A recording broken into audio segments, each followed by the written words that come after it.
Next up is passive, where we're going to do the movements for them. So first of all, we're going to go through plantarflexion and dorsiflexion.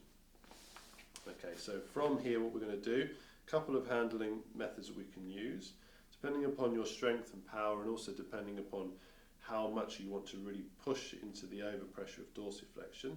We can go from here, so we're looking to grip onto the lateral and medial malleolus to stabilise the tib and fib, and then we're going to hold on very, very close to the joint line here with the rest of our hand, and applying the pressure across the top of the foot here, not applying the pressure down at the distal end.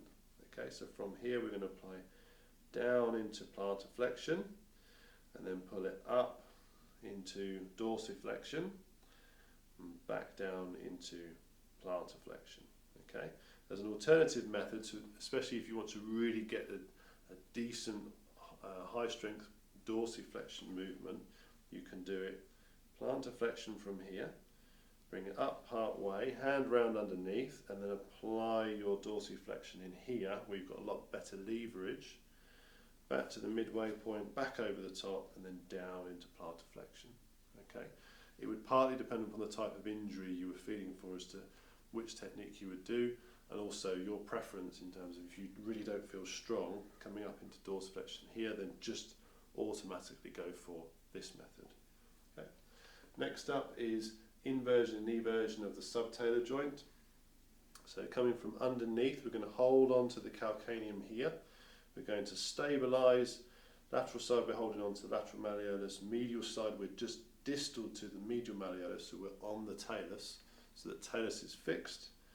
We're going to put this foot into a neutral position, so not dorsiflex or plantarflex, just neutral stance. And then from here we're going to take this, holding on to this lateral border, we're going to pull it inwards into inversion, and then take it out into eversion, and back into inversion. Okay, and then relax. Next up is the mid-tarsal joints. Now our handling changes slightly, so now we're going to hold on, again same positioning with this hand, but the distal hand is going to come further down, more holding on to the foot, so that we get the movement here in the mid-tarsal. So we're going to come round into inversion, back out into eversion, and back into inversion. So you can see it goes further because we're allowing more movement to occur across the rest of these joints. Okay, flexion extension of the hallux now passively.